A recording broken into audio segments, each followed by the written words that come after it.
Swayam Prabha. Digital India. Educated India.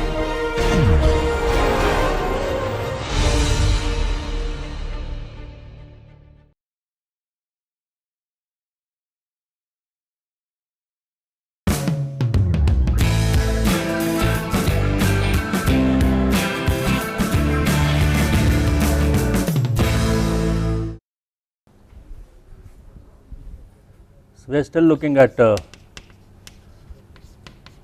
aircraft response to inputs, and my inputs are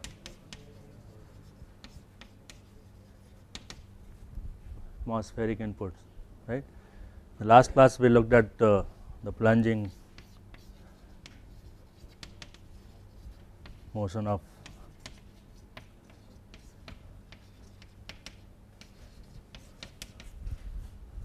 right. We took a sharp edged gust in front of the aircraft. So, this gust was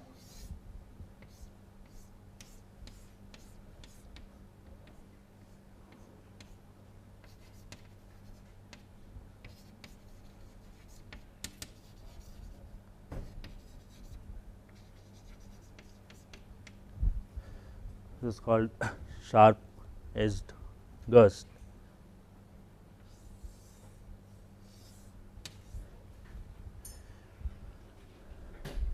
Right. It's like a step input to the aircraft, and we found the response in time as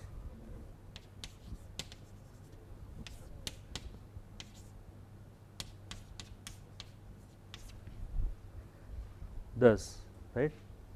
But this tau is the time constant of the motion, and it is depending upon the equilibrium speed and the derivative z alpha, right. So, now let us try to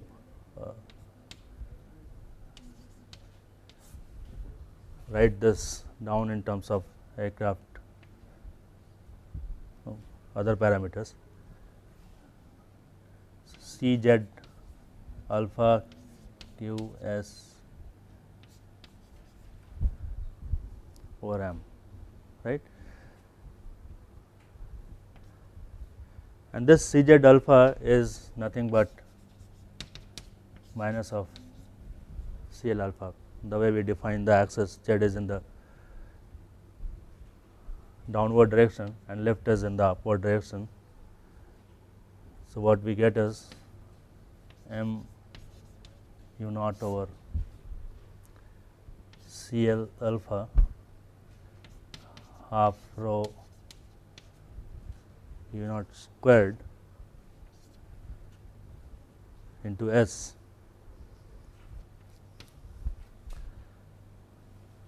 and this is equal to 2 into W over S, which is the wing loading,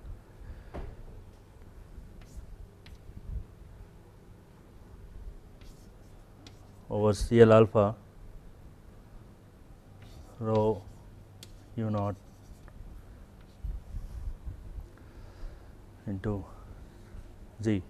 The response is going to depend upon what is the initial condition, right. Initial condition, as in you are trying to find out what is the acceleration at time t equal to 0, right. We are trying to plot this delta W of t as a function of time. So, we need the slope at time t equal to 0, and that slope is nothing but the acceleration.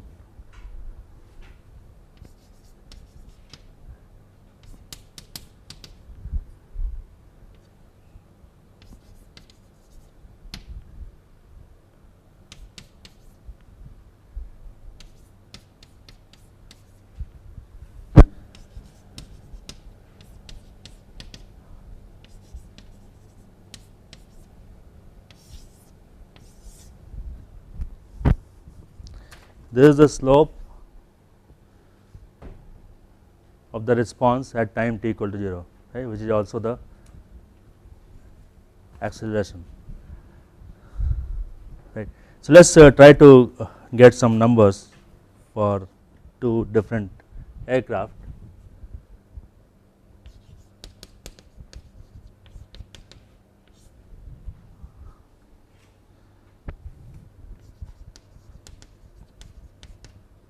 This is a solved example problem in Nelson.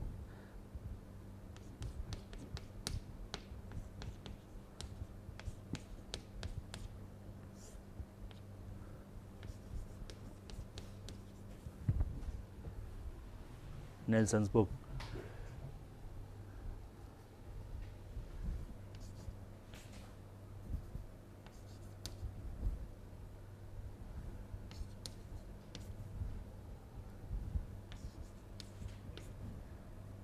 The units are here feet per second, feet squared, shear alpha is per radian, weight is in pounds, and the aircraft are two different aircraft. One is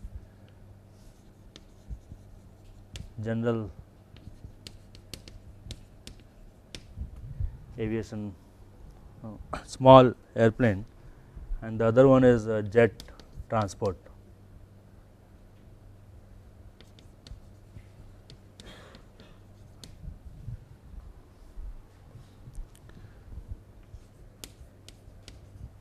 Weights are 2750 pounds for the general aviation aircraft and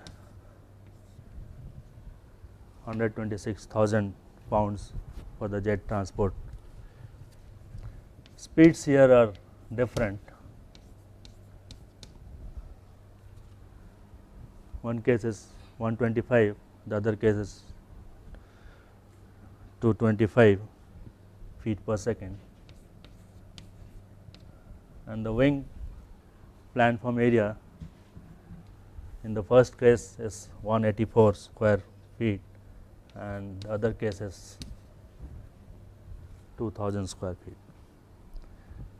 CL alpha is 4.44 for general aviation aircraft and 4.52 for jet transport. Okay. So, what we are interested in finding out is what is the response actually in the two cases, right. So, we need to find out what the time constant is.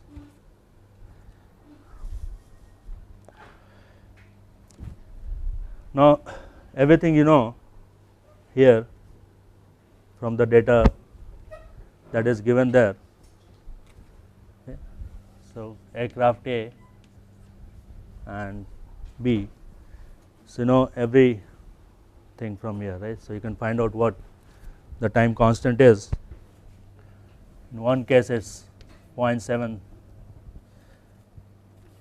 seconds, the other one is 1.61 seconds. Okay.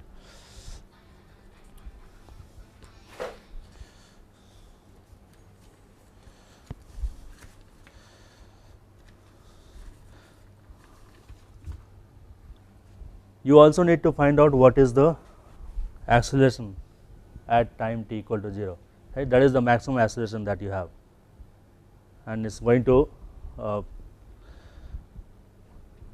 take you to the steady state, right. When t approaches infinity,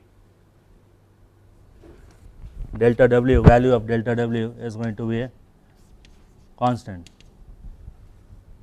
right, and that is depending upon the amplitude of the gust.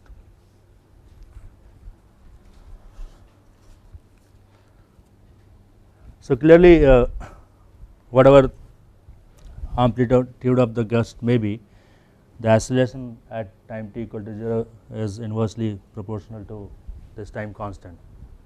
right.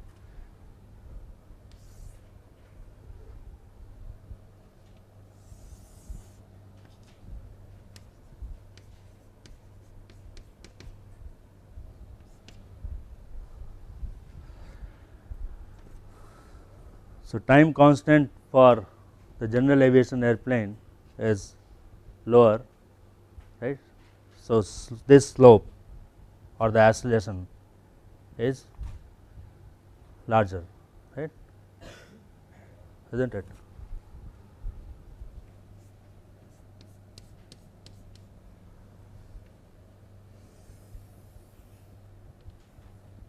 This is for the general aviation airplane A, and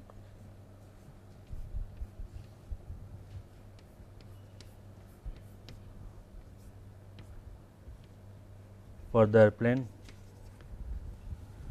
B, this is the response.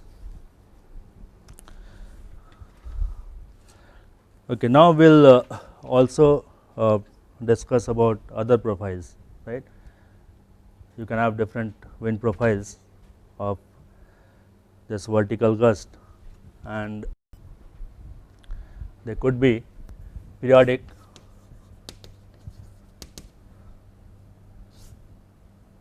or arbitrary, right.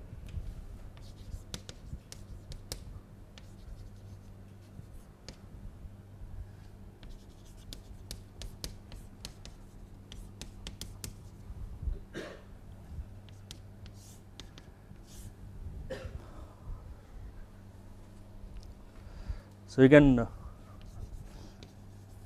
take W g to have a form which is this A g into sin omega t. Any other periodic function also, you know how to write them as a sum of various frequencies using Fourier series. So, if you have a signal which is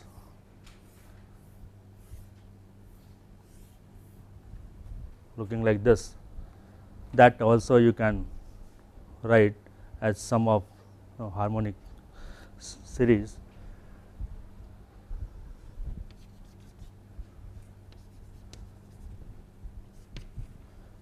Or maybe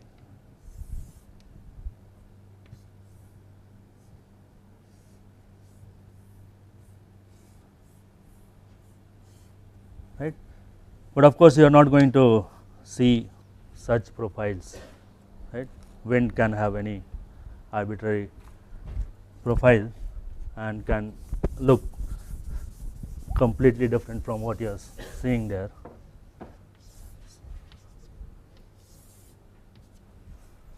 So, it could be something like this, right.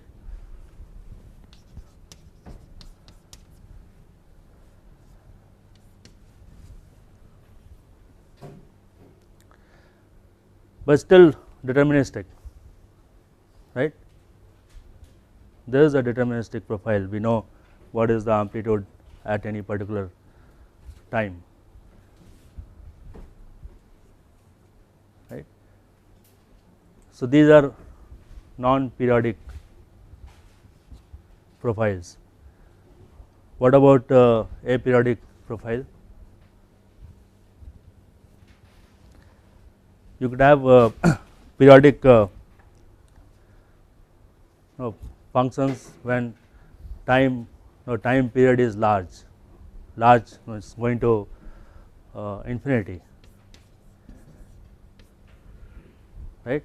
So, the profile may be repeating itself after a very long time, right, and that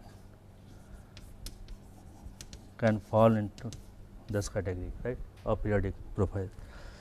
Okay, so we will not talk about these. We know how to find solution for this case, right. If I know W t as a function of time, some function, then I am still able to find the solution. right. Here you have to do something else, okay, and that is not what we are going to talk about. We will look at simpler cases. So, well, look at first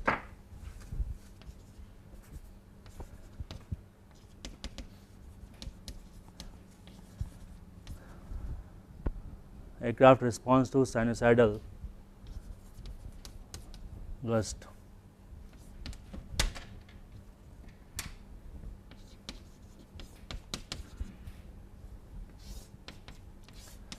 We are still looking at plunging motion. So, equation of motion is not going to change. This Wg of t is now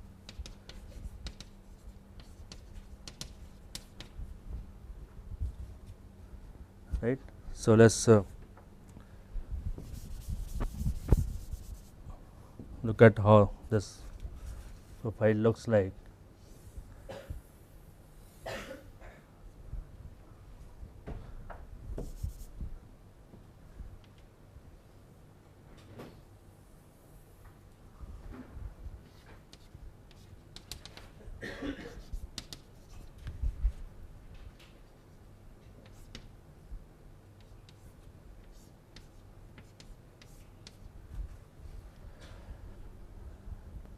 Right.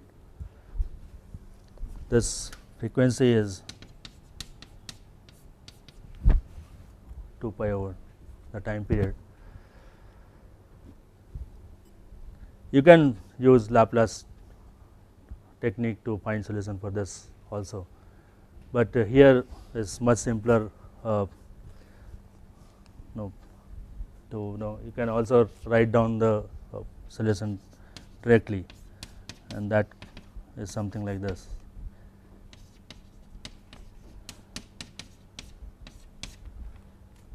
Right.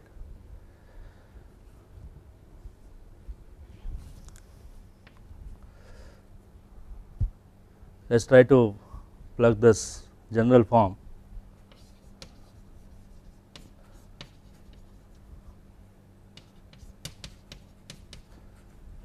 of solution in this equation. What you get is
now collect terms common to cos omega t and sin omega t from both sides, and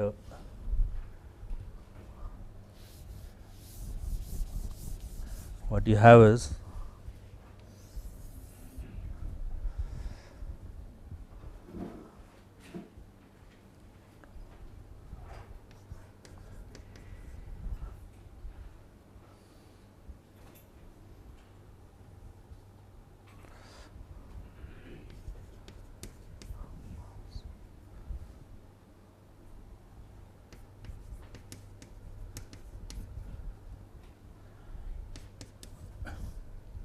tau A omega into cos phi minus A sin phi, that comes from these two terms, and there is no term appearing on the right hand side which is having the fact sin cos omega t, and corresponding to the sin omega t term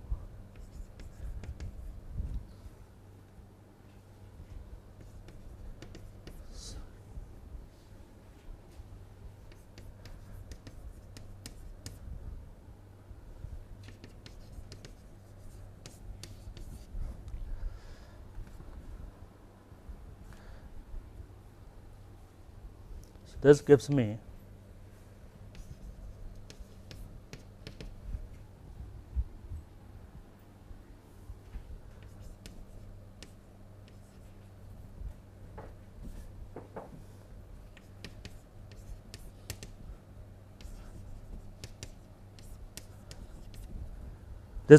the time lag in response, right, which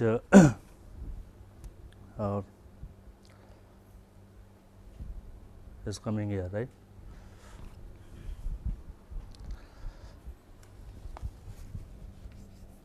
Now, A is the amplitude of the response. Let us write down A in terms of the parameters that are known, right. Time constant and omega, the frequency of the gust profile, these are the known parameters, and I want to look at the response in terms of those parameters.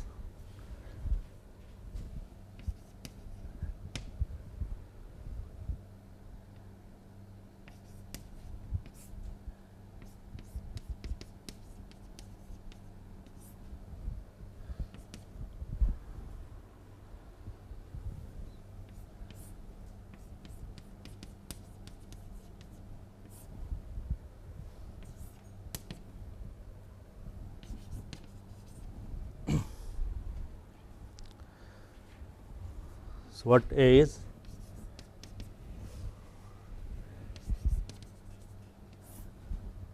A is AZ over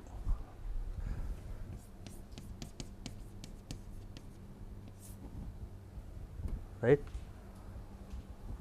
So, that your response is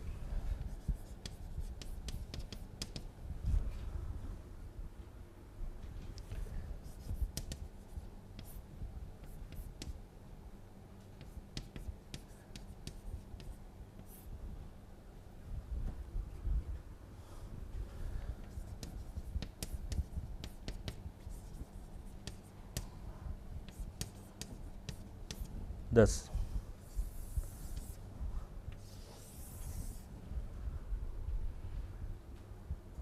Right. So, there is a time lag involved here which depends upon the time constant and the frequency of the gust profile, right, and even the amplitude depends upon these two parameters, right. So, when this parameter is small,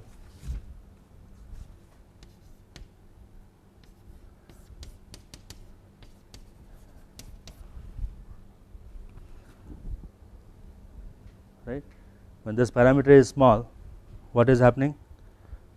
This is very small, right, this is also small. So, lag is small and the amplitude is almost same as the amplitude of the gust, right.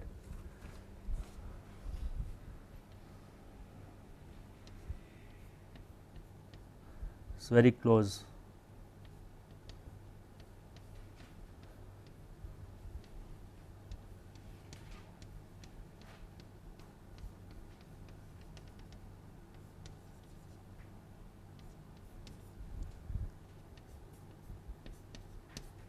This is the time lag.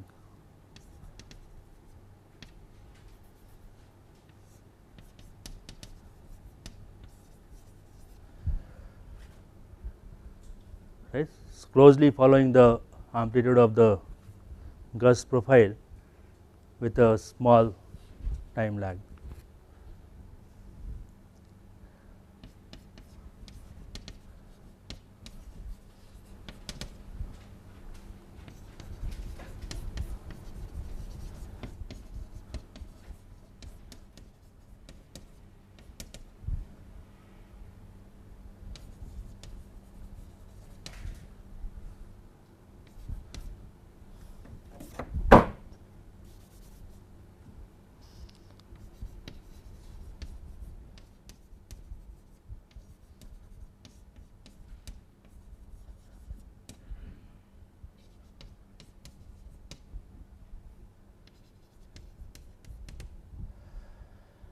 Look at what happens when this is large. Okay.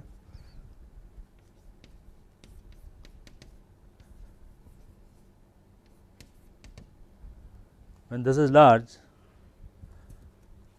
the amplitude is going to depend upon the magnitude of this, right. It is going to be small, it is almost flattened, no? And having large lag in time, right.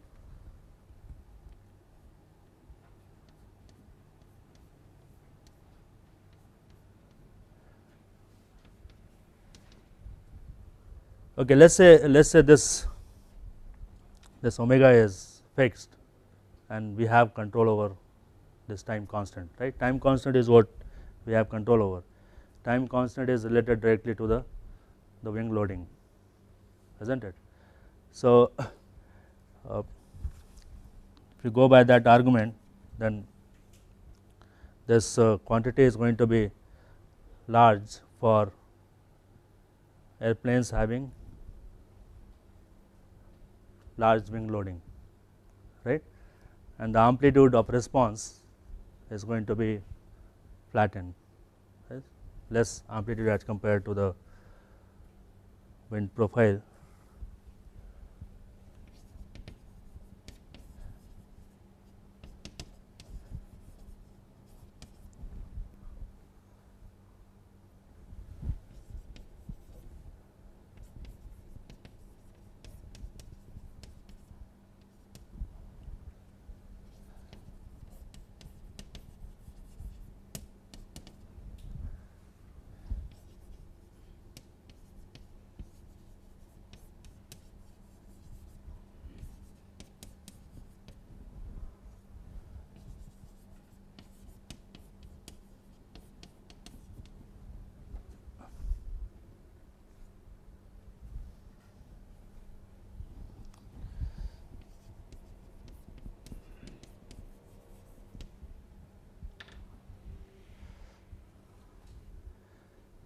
This is a very simplistic view. Okay, this is not what is going to be an actual case, right. An actual case, you can see all kind of winds. You can also have what is called wind shear. So, wind shear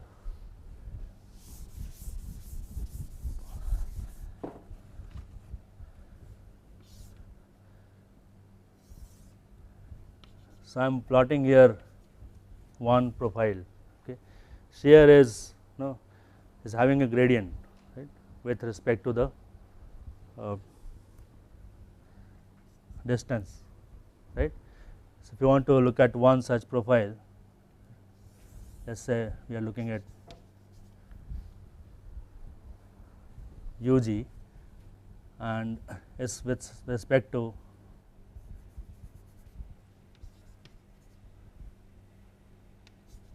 let us say height, right. So, this is how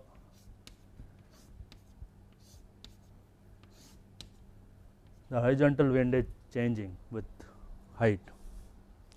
Now, how will you deal with such cases?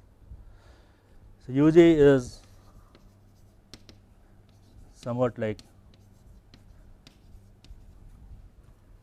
this function where h is being measured from the ground.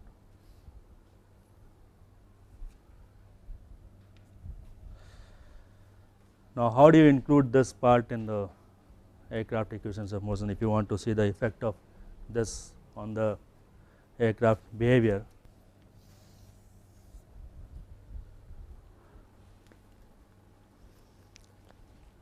So, let us write down the equation of perturbed motions in longitudinal case.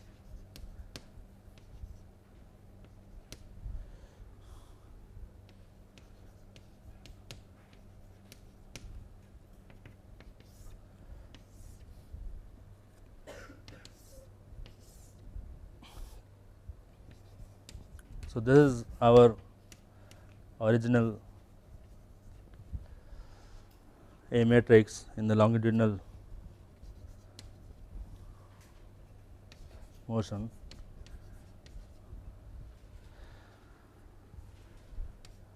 And we have seen how we can include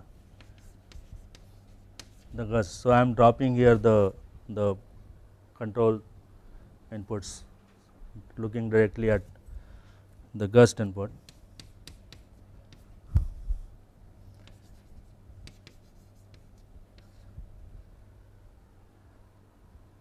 Right. So, somehow there this delta H has to appear, otherwise you are not going to be able to include that part in the A matrix. Right.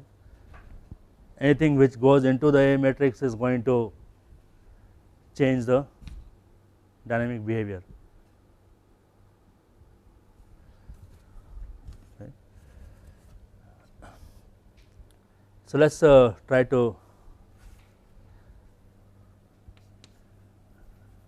So, we are looking at a problem when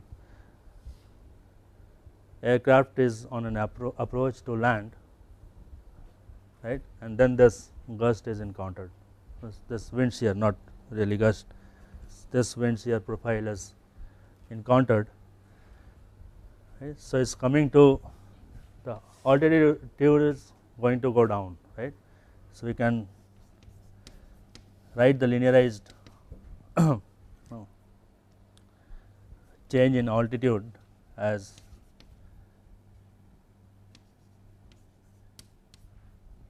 this.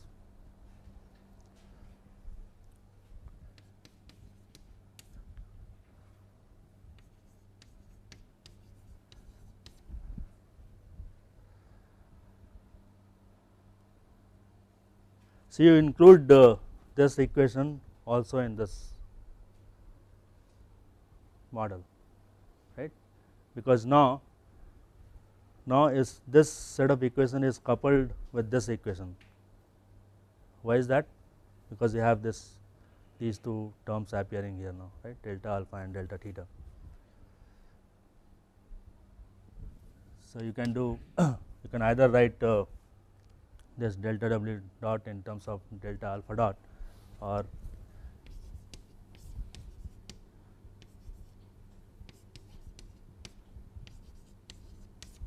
you can do this.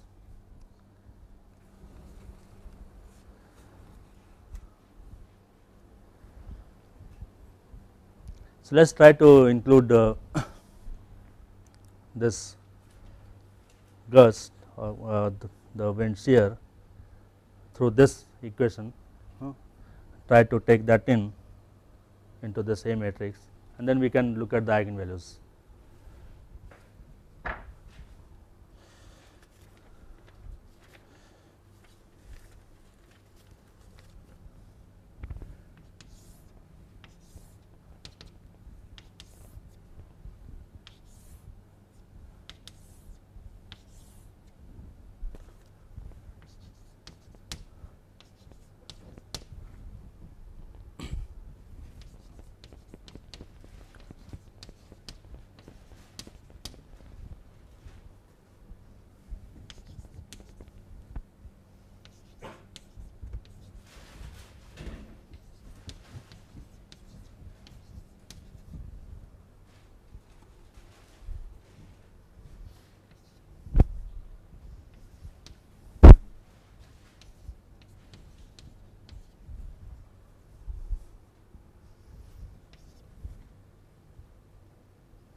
Right.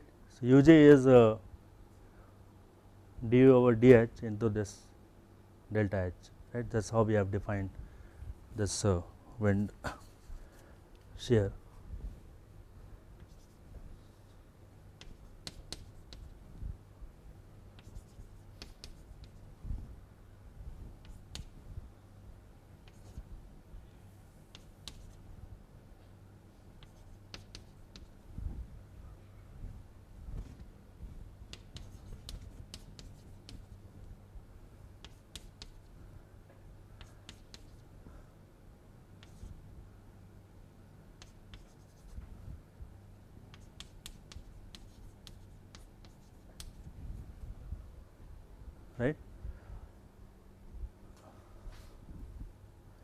what is it going to change?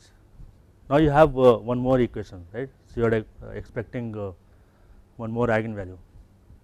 Okay? Earlier we had two pairs of eigenvalues for this A longitudinal, and both were again a pair of complex conjugate eigenvalues, right, corresponding to the short period and the Fugite mode, isn't it? Now you are going to see another eigenvalue which is non-oscillatory. It is going to be a real eigenvalue. So now eigenvalues of this matrix are two pairs of complex conjugate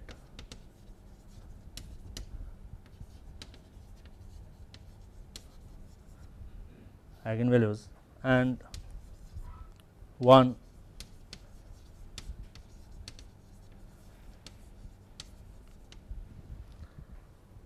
real means non-oscillatory. So we have sort of understood that change in u is not going to affect the short period motion, right, and that can be seen here also. When you solve this set of equations, it is not going to have much of effect on the short period motion. Okay. The Fugite is different. Okay. Let us so this wind shear is not having or having negligible effect on the short period mode.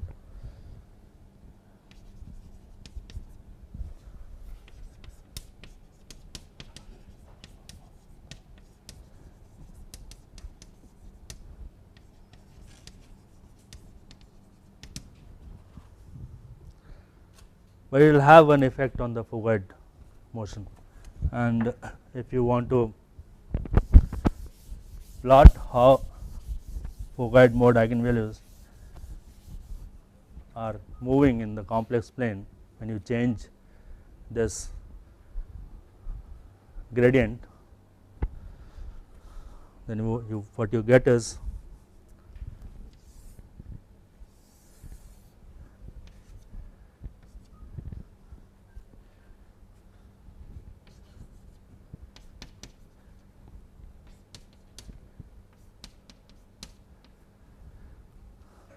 so here I am plotting the Fugite mode eigenvalues. So we are starting at this point when du over dh is 0.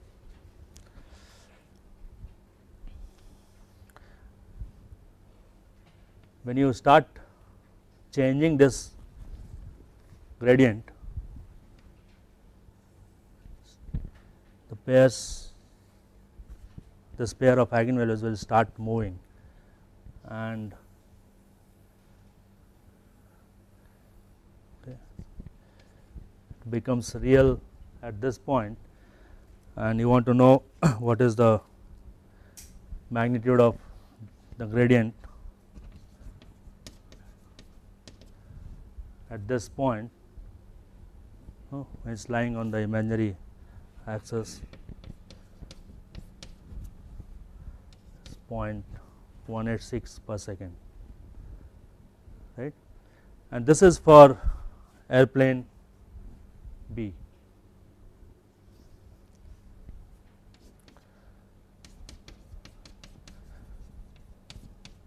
It is likely that the Fugite mode of this aircraft will become unstable when you have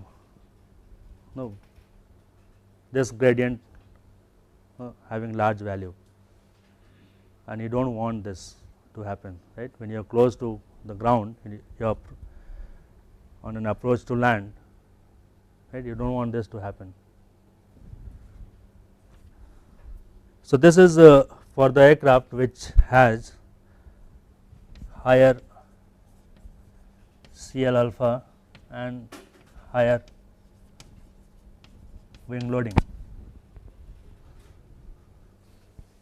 right. For aircraft A which has lower CL alpha and also lower wing loading, the profile looks something like this.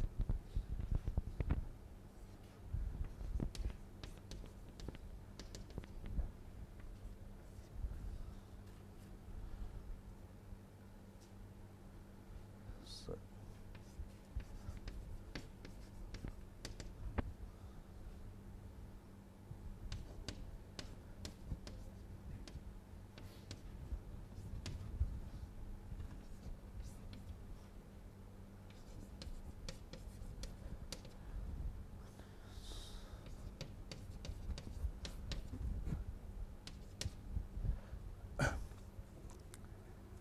this is example problem 6.2 in Nelson's book.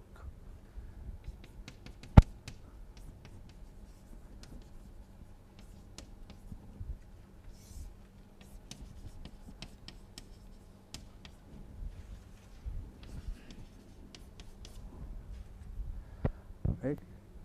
So, now we will stop at this point as far as this course is concerned. Okay.